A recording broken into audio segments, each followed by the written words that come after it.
Om Shanti, everyone. Welcome to your next normal. I'm your host, Sister Jenna. Oh, wow. Natural calamities have a way of waking us up. Whether it's a natural calamity here, a natural calamity out here, we start to think about our mortality, the way we've lived our lives. Are we able to help our neighbors, even if they fought with us every day? Can you help a person who belongs to the opposite political party or a different religion, or somebody who wears a different clothing than you? We're in such a powerful time, and so many of us carry very deep emotions of experiences, desires, wishes, things that we feel are our own to have, like, this is mine, I should have this, not you. In my show yesterday, somebody had asked me to talk about jealousy, that they have everything, but there's a particular person in their lives that they feel like a hatred is being built up for the person, even though they have everything. When they think of that person, they don't have love for the soul. Why is that? How can I share within 15 minutes such a deep topic that is streaming through society in every country around the world? You will find somebody carrying or harboring jealousy. It's the silent killer. It's a silent killer of your happiness, your creativity, your powers, your glory, your shine. But nonetheless, we still feed into it. I wonder if we were able to understand it clearly, if we would feed such a silent killer of the spirit. Would you feed something that is taking away your light? Would you feed something that's giving you your light? What would you prefer to do? So let's take a look at this energy. Where did it come from? And maybe from our days of being little kids, whether you had a sibling, or you were with friends, or if you're an only child and you're just with your parents, and they gave you something, but then they took it away. I'm just asking you, let's just explore this. How did this energy start inside of us? What was it that triggered the thought and the emotion and the feeling that became a belief, that stirred jealousy in the spirit? I've met some people who were jealous like innately from the moment they met you. 30 years later, they're still jealous of you. It's like every time they see you, every time they talk to you, every time they hear your name, there are no good wishes towards you. And I have a lot of empathy for them, because I know they're burning up inside. They're killing themselves thinking that way. But anyway, let's go back to childhood. You have a toy. It's yours. Your sister comes, your brother comes, takes it away. Gimme, that's mine. You see them in the corner of the room playing with it happily. And you're like... And then mom comes and goes, here's a cake for your brother or your sibling that took away your toy who's having a great time. And mom didn't give you cake because maybe you're not supposed to have cake. You get too hyper. She didn't give you the cake because she didn't like you. She gave you the cake maybe because she loves you. She doesn't want you to get to this sugar frenzy. But something, it happens again and again. And you start to get this belief system as a child. Your sibling is more liked than you. Or your parents take away the toy and then punish you, or make you eat your vegetables, or put you to sleep. And you're like, you get these emotions. It connects to your jealousy, actually. Because then you start to see another kid. You go to someone else's house, and their mother or their parent lets them play with all their toys. And they're not punishing them and putting them in bed or giving them vegetables to eat. And you go home and you're jealous now of that kid's house you went to, that they seem to get all their toys to play with, but you're not thinking it's a party. They're supposed to play with their toys. You're not discerning, you're too young. The only thing you see is their parents give them everything. It starts to stimulate. I'm losing something. I'm losing what is rightfully supposed to be mine. I think jealousy is coming from this somewhere deep in the soul, a recording that I have lost what is mine.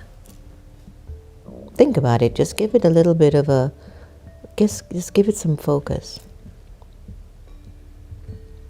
You lose your recognition. You're losing your position. You are losing the attention of your mom or father or your best friend. Have you ever been two best friends and a third friend comes along and the other friend starts to go over the side of the other one? And you start to hate or dislike the third one, the last one that came into the picture? In high school, that used to happen a lot. Why are you hanging out with her so often? We used to go to the parties all the time. Now you're barely even picking up my calls. I don't like her. She's like this. And you begin to say bad things about her too. And you're like, no, she's fine. You should come and spend some time with us. I don't want to spend any time with them. What is the soul feeling? I've lost my best friend. I've lost something that was mine. And your thoughts go towards the person that you think is responsible for the loss, instead of recognizing that life evolves and everything is a shared experience. And if you share into the pot of everyone's fortune, you will not feel like you're being left behind. You will not feel like you're losing something. So where does that feeling come from? That you've lost something? It might not be of this incarnation. Could be of many births in the past, where everything that you have loved and treasured, it got lost. And then, here's adding fuel to the fire. You begin to compare your life with the other person. And every time you compare yourself with the other person, you make them seem like the villain and you're the victim. Have you been there? Now, what's the difference between jealousy and envy? In some way or the other, they're somehow connected as friends. Because first has to be jealousy that you've lost something. But it has a way of kind of morphing into envy to say, I want what that person has. And because of the envy, the person will stop at nothing to get it. And they become extremely manipulative or pretty darn mean at times to get what they want, because they want what you have. But today is about the silent killer. Because sometimes jealousy is not really loud in terms of how anger can be loud. But jealousy is like a very quiet killer, because you don't know sometimes the people that are jealous of you. You get to realize sometimes if you're in a crisis, how they showed up for you. You have an idea of who had your back. Then this whole thing of jealousy where you just, whenever the person's name comes up in your frame, there's a resistance. When jealousy comes up, you feel like you cannot give your good wishes or pure feelings to that person. I'm just throwing out a few things. I'm not an expert in this area. I'm happy to say that. I have other limits, but definitely not this one. So I have to really think about this one in particular. There's something about a jealousy that kind of stunts you. it redirects your thinking, where it goes into a lower frequency. Now, there are different forms of how jealousy plays out. You try to prove yourself to others. You try to prove to the person even you're jealous of that you're better than they are. Now, that person doesn't care less because they're doing their thing. Now, you're focused on them, and that's your mistake. They're doing their thing. They're not focused on you, but you're focused on them. There are cases like that, many. So you think about them and there's a resistance. You talk bad about them to other people, it gives you justification because you want to take away from them what they have because you don't have it, whether it's attention, time, love, a product, a person. The jealousy keeps eating away at you. You hear the person's name. You see the person and you go in the other direction. You ever had that situation? You're jealous of the person walks in the room, hi, how are you? And then you go in the other direction. There was once, I didn't know it was jealousy at the time, but there was once somebody who I would walk in the room and she would just leave. And she would never praise me. She would never say anything good about me, no matter how much I was achieving. And I used to wonder, is something wrong with me? And it wasn't until I matured I realized it really wasn't me. But this jealousy is this deep feeling in you. You've lost something and you hate that. And sometimes when you see people in your life that seem to have more or have taken something that you thought was supposed to be yours forever, then you just can't have good wishes for that person. And as a result of lacking the humility to bestow love and appreciation and congratulation on that soul, silently you're dying inside.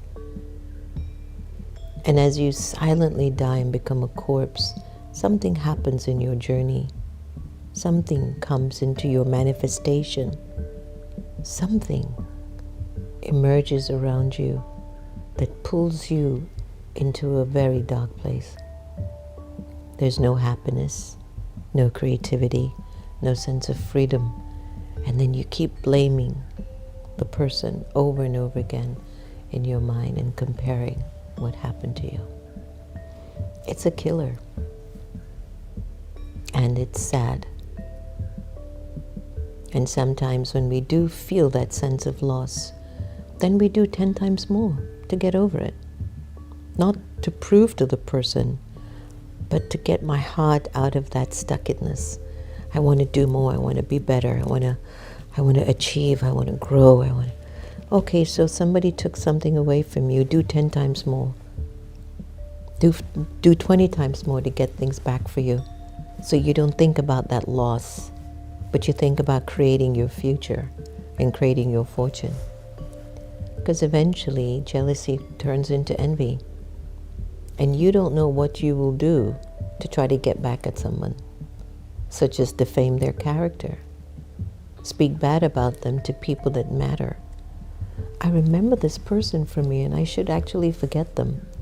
They told everyone who was in power something negative about me. And when I would go in front of those people, I could feel a vibration like they had a resistance to me. And there was no reason for them to have a resistance. And I had to work through that. Like, what is it? At first, it was my low self-esteem that felt like I'm not loved, I'm not cared for. And once I began developing my self-worth, it didn't matter if somebody loved me or not. I loved me. But that might be a process we all have to go through. And as I realized that, when I realized my self-esteem was more important than somebody accepting or liking me or not liking me. I was free. I was free of their energy of discomfort. And once I had gotten into that understanding, oh boy, I have to tell you, there was just no room for me to accept the vibrations of anyone's jealousy of me. And when somebody was jealous of me, I was more kinder and more loving to them. And even then it irritated them more. But I didn't stop. And I protected my field by maintaining my good wishes and pure feelings. Because I knew the moment I fell into their grip, I was going to be under their negative wishes for me. Jealousy, envy, deeply connected, but it starts with a sense of loss. So at a soul level, don't walk around feeling you've lost anything. To combat your jealousy, go inside. Look, there's a world of riches in you. Go to Baba. Baba's the ocean of everything that you could ever imagine. And then do something. Do something with the power you're getting from God. And at that moment and in that way, you're going to get so much in return. Whatever you think that person took from you, it won't matter. Their taking from you pulled you more towards God to create your unlimited fortune. So you want to use jealousy as a moving factor? Go for it. So let's do a little cleansing of the spirit with a little meditation, shall we? Even as I speak about the energy, it feels like yucky. It's not a good place to live in. So let's go inside. Close your eyes for a moment. Put your hand on your chest. Put your hand on your chest, on your heart. And for this moment in time, just remind yourself, I haven't lost anything. Everything that is supposed to be mine is already with me.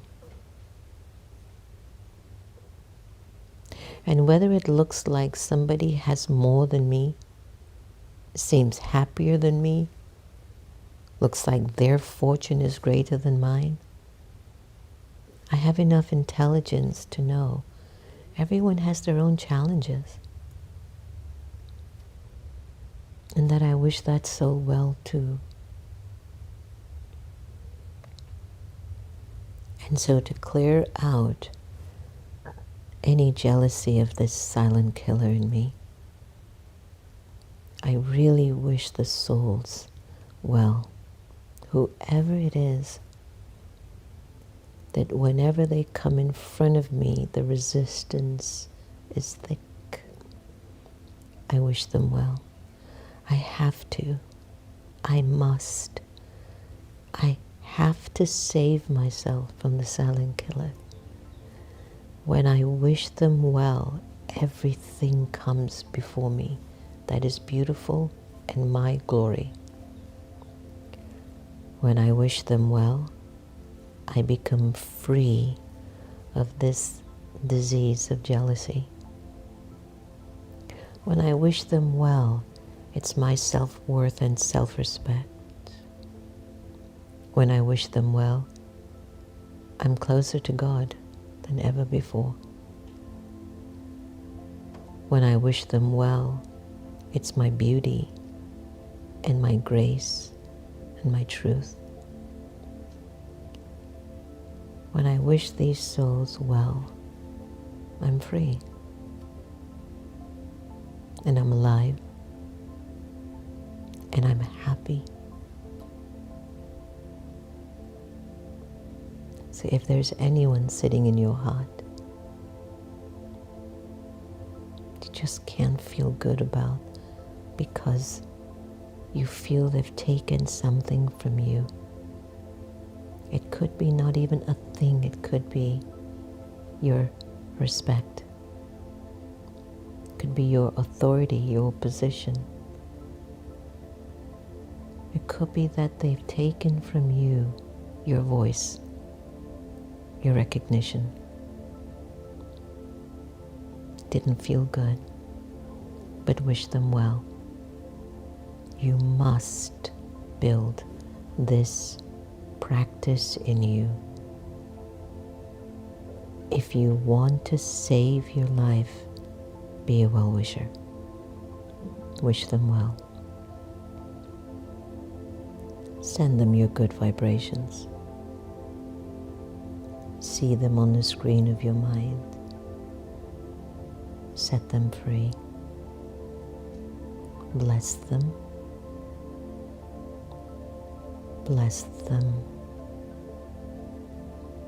Bless them deeply from your heart.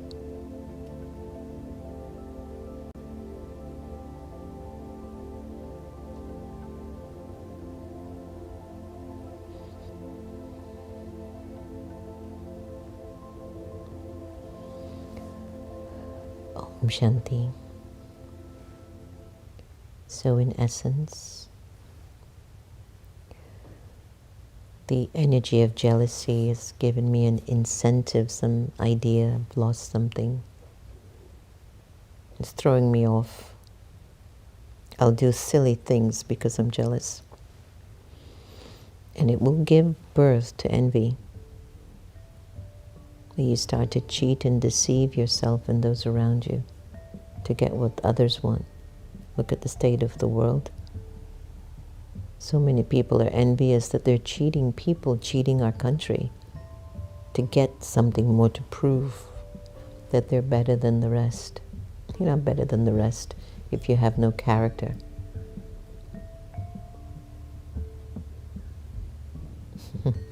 Let's take a look at what awakened intelligence might say about jealousy as a silent killer.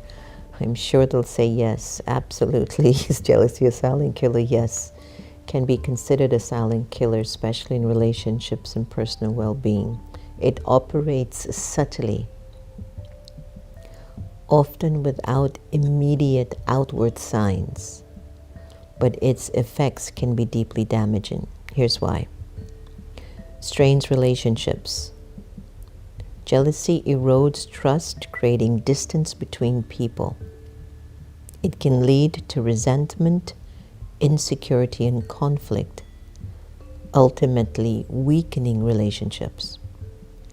It erodes self-worth. Constant jealousy reflects deeper insecurities, leading to a cycle of negative thinking, self-doubt, and low self-esteem. Mental and emotional health. Chronic jealousy can cause anxiety, stress, and even depression.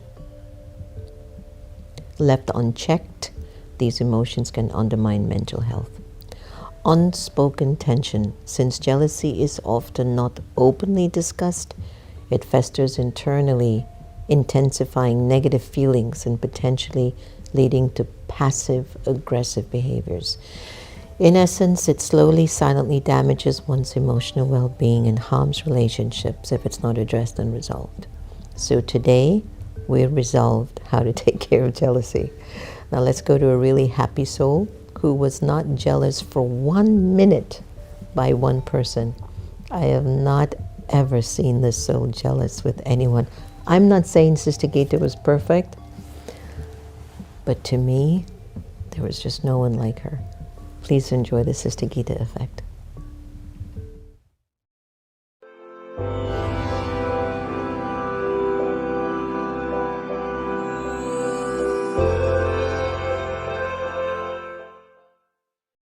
How can I create happiness?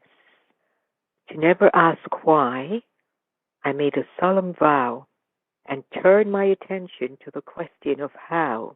So how can I create happiness? What must I do? What is the secret? Tell me your view. First, you must know what happiness is. Without this wisdom, you cannot pass the quiz. As I said in the beginning, it occurs at a time when there is love in the heart and peace in the mind. It's important to remember what you've been told. Your head and your heart are under your control. So no one and nothing can make you feel sad. Without your consent, you cannot feel bad.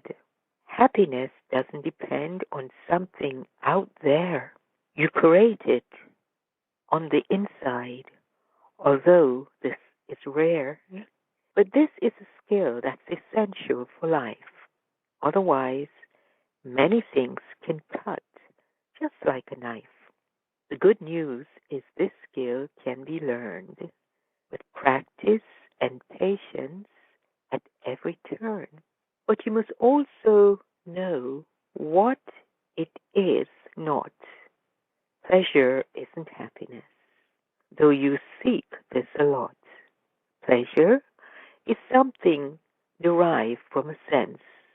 You feel a quick buzz, but then crave it hence.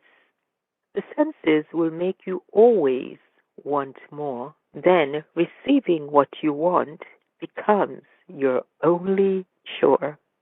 But whenever you're wanting, your mind cannot rest. Your heart will ache and you won't feel the best. In the shadow of pleasure is an unspoken fear. You won't receive what you need. Then there'll be tears.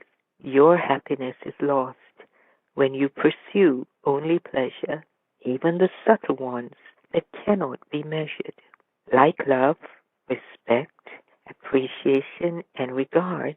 When you don't receive these, you fall down so hard. Pleasure will surely cause you to suffer. Wanting from the outside makes life so much tougher. So don't use your body to seek every pleasure. A soul deserves happiness, life's only treasure. Remember, you are a soul full of light, full of purity, full of love, peace, and bliss. You are truth itself. This is your happiness. Om Shanti.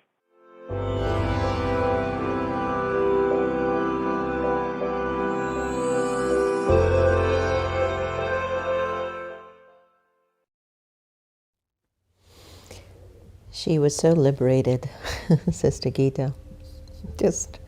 She didn't get caught up in competition, jealousy, whatever. She's just her Baba in her. And she did so much just with her Baba in her.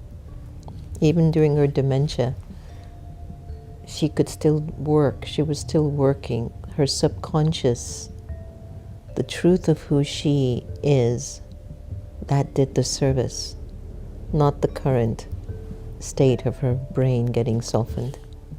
Just a fascinating observation, I tell you. Today's Avyak signal, old sanskars, your old personality, your old thoughts. Old sanskars are a gross thing, but now even old thoughts of the past, you must finish those. The reason for old sanskars emerging is that you're forgetting who you are. And because of your forgetfulness, the wasteful things are making things difficult for you.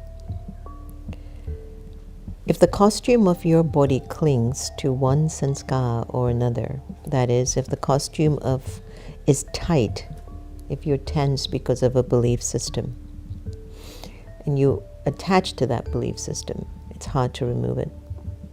But if you practice to become detached, let it go from all of those memories and sanskars, then your stage of life will become loving and detached.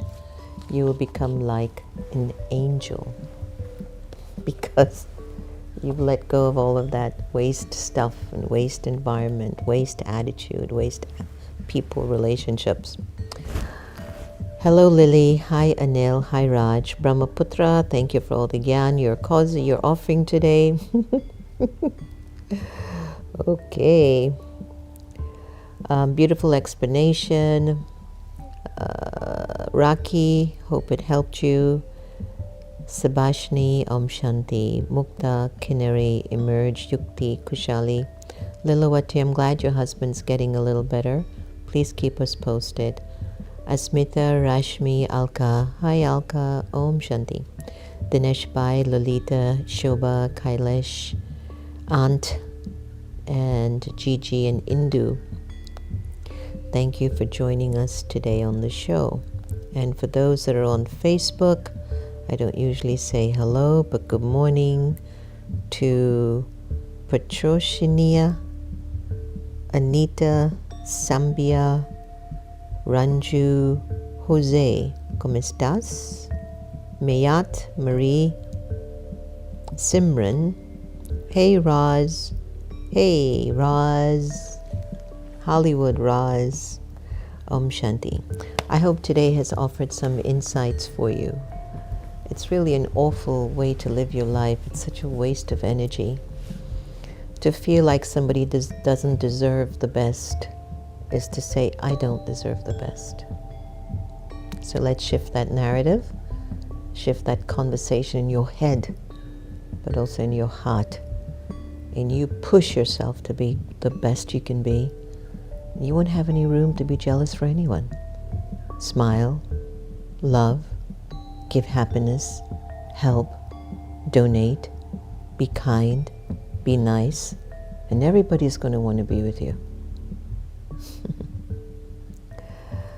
Remember, in order to get rid of attachment, just keep loving everybody the same. Please take care of your greatest resource, the world behind your eyes. Much love to each and every one of you. Om Shanti.